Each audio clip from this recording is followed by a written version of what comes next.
سجدہ پارہ نمبر 21 آیہ کریمہ نمبر 4 اور 5۔ نحمدہ ونصلی ونسلم علی رسولہ الکریم، اما بعد فاعوذ باللہ من الشیطان الرجیم، بسم اللہ الرحمن الرحیم۔ اللہ الذی خلق السماوات والارض وما بینہما فی ستۃ ایام ثم استوى علی العرش ما لکم من دونہ من ولی ولا شفیع افلا تتذکرون۔ یدبر الامر من السماء الی الارض ثم یعرج الیہ فی یوم کان مقدارہ الف سنۃ مما تعدون۔ صدق اللہ العظیم۔ اللہ ہی ہے خلق السماوات والارض، جس نے آسمانوں اور زمین کو پیدا فرمایا، وما بینہما اور جو کچھ ان کے درمیان ہے، فی ستۃ ایام 6 دنوں میں، ثم پھر استویٰ علی العرش وہ عرش پر تخت پر متمکن ہوا، ما لکم نہیں ہے تمہارے لیے، من دونہ اس کے سوا، من ولی کوئی مددگار، ولا شفیع اور نہ کوئی سفارشی، افلا تتذکرون تم کیوں نہیں سمجھتے۔ یدبر الامر وہ تدبیر فرماتا ہے ہر ایک کام کی، من السمائی آسمان سے لے کر الی الارض زمین تک، ثم یعرج پھر رجوع کریں گے، الیہ اسی کی طرف تمام کام، فی یوم اس دن، کان مقدارہ کہ جس کی مقدار الف سنہ 1000 سال کے برابر ہے، مما تعدون اس کے مطابق جو تم شمار کرتے ہو۔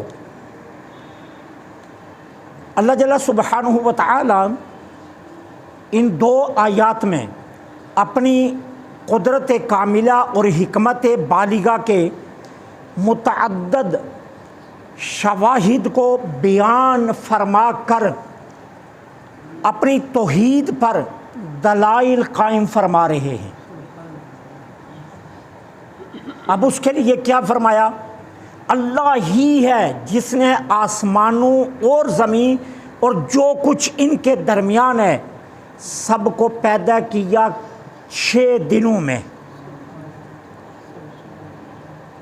کہا جا رہا ہے کہ ہر چیز کا خالق اللہ ہے، آسمانوں کا بھی اور زمین کا بھی، اور جو کچھ ان کے درمیان ہے ان کا بھی خالق اللہ ہے۔ اس نے تخلیق فرمایا ہے ہر چیز کو۔ اور پھر یہ دیکھو، خلق فرمانے کے بعد وہ بے تعلق ہو کر کہیں گوشہ نشین نہیں ہو گیا کہ میرا کام خلق تھا میں نے خلق کر دیا، نہیں، کہا پھر وہ تخت فرمان روائی پر متمکن ہوا ہے اور ہر کام اس کے حکم کے مطابق طے ہو رہا ہے۔ وہ لا تعلق نہیں ہوا، وہ گوشہ نشین نہیں ہو گیا، وہ تخت فرمان روائی پر متمکن ہے اور ہر ایک کام اس کے حکم کے مطابق طے ہو رہا ہے۔ اب اس کے بعد فرمایا ما لکم من دونہ من ولی، ما لکم کہہ کر کافروں کو متنبہ کیا جا رہا ہے کہ ایسے خدائے اکبر سے اگر تم اپنا تعلق عبودیت اور عبودیت کا رشتہ منقطع کر کے کسی چیز کو اپنا معبود بناؤ اور اس سے اپنی بندگی کا رشتہ استوار کر لو، تو پھر سنو، کوئی تمہارا مددگار نہیں ہوگا اور کسی میں یہ جرأت نہیں ہوگی کہ وہ اس کے سامنے تمہاری سفارش کر سکے۔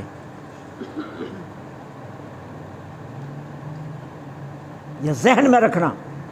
کسی میں یہ جرت نہیں ہوگی کہ وہ تمہاری ذرہ برابر بھی سفارش کر سکے اس کی بارگاہ میں، اگر ایسے خدائے اکبر کو چھوڑ کر کسی اور کو معبود بناؤ گے تو پھر کسی میں یہ جرت نہیں ہوگی۔ افلا تتذکرون، تم سمجھتے کیوں نہیں ہو؟ اب اس کے بعد دعویٰ کیا تھا؟ ہر چیز کا خالق میں ہوں، اور جو کچھ زمین و آسمان کے درمیان ہے اس کا خالق میں ہی ہوں۔ اب اس پر دلیل دی جا رہی ہے، کیا؟ فرمایا دیکھو آسمان و زمین اور ان کے درمیان جو کچھ بھی ہے، چاہے وہ چھوٹا سا کام ہے چاہے وہ بہت بڑا کام ہے، ہر کام کی تدبیر اللہ فرماتے ہیں میں ہی کر رہا ہوں۔ ہر کام میری مرضی کے مطابق طے ہو رہا ہے، اور کسی کی مجال نہیں ہے کہ میری مرضی کے بغیر کوئی کام ہو جائے۔ ہر ایک کی تدبیر میں کر رہا ہوں۔ اور پھر سنو، ایک دن آئے گا سارے کام میری بارگاہ میں میرے حضور پیش ہو جائیں گے، اور وہ دن کتنا بڑا ہوگا؟ تمہاری گنتی کے مطابق 1000 سال کا دن ہوگا۔ وہ کوئی معمولی اور چھوٹا دن نہیں ہوگا، 1000 سال کے برابر ہوگا۔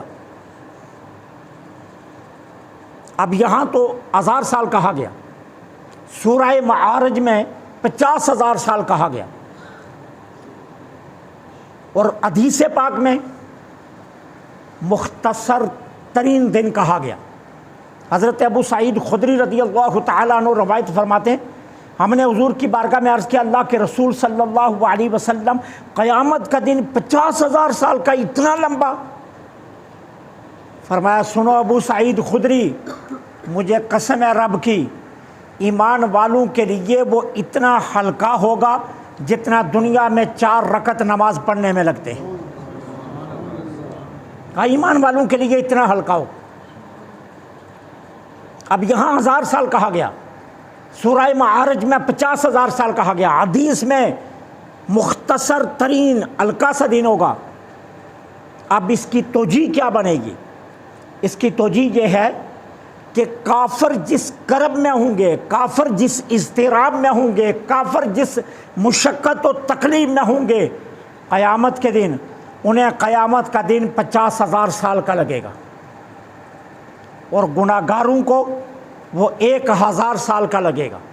اور ایمان والے جن مسرتوں میں، جن خوشیوں میں، جن نعمتوں میں ہوں گے، ایمان والوں کو وہ اتنا ہلکا لگے گا جتنا دنیا میں 4 رکعت نماز پڑھنے میں وقت لگتا ہے۔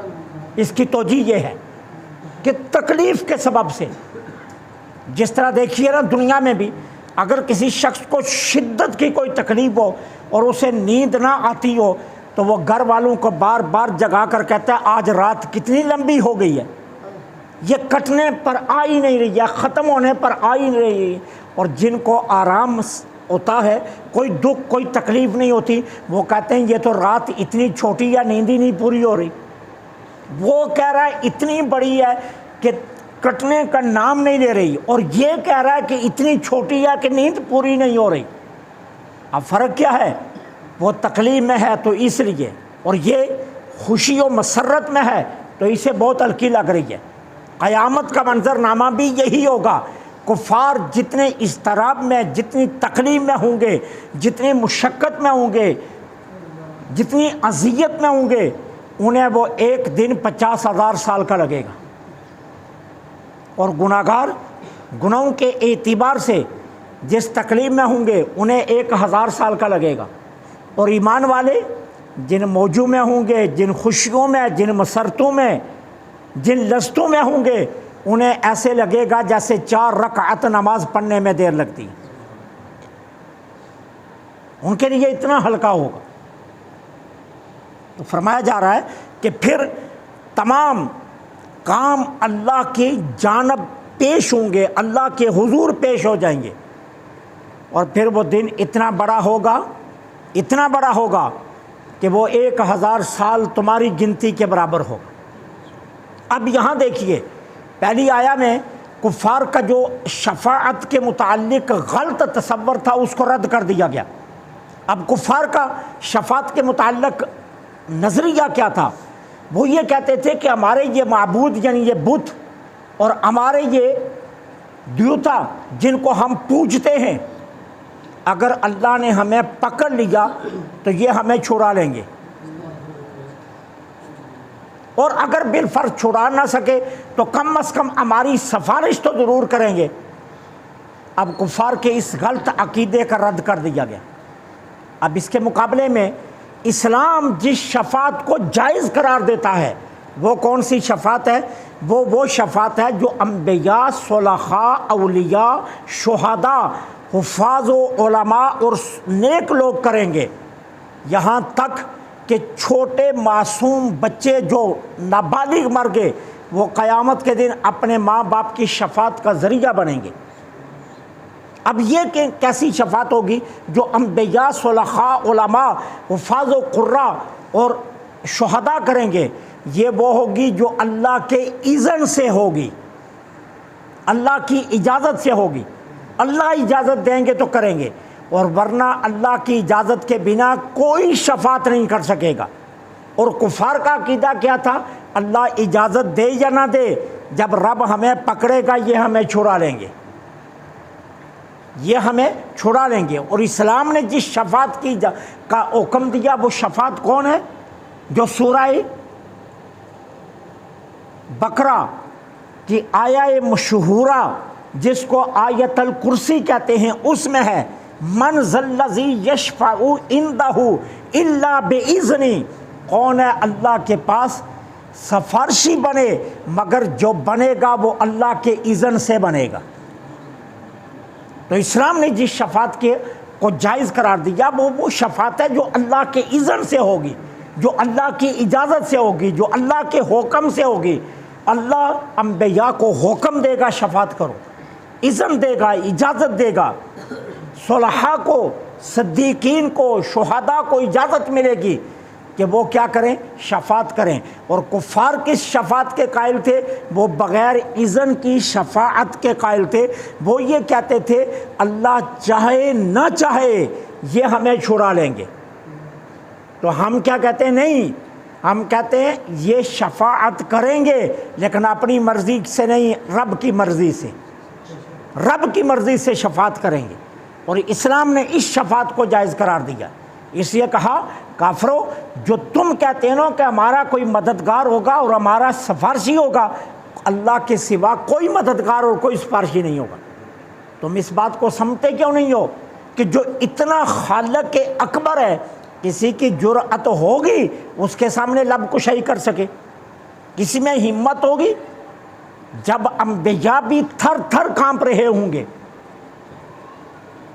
جب کسی نبی کی جرأت نہیں ہوگی آگے بڑھنے کی اور اللہ کی بارگاہ میں شفاعت کرنے کی، تو پھر عام تمہارے معبود تراشے ہوئے بتوں کی کیا جرأت ہے کہ یہ رب کی بارگاہ میں لب کشائی کر سکے؟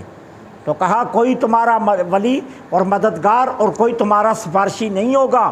اس حقیقت کو سمجھو اور اس عقیدہ باطل سے باہر آ جاؤ۔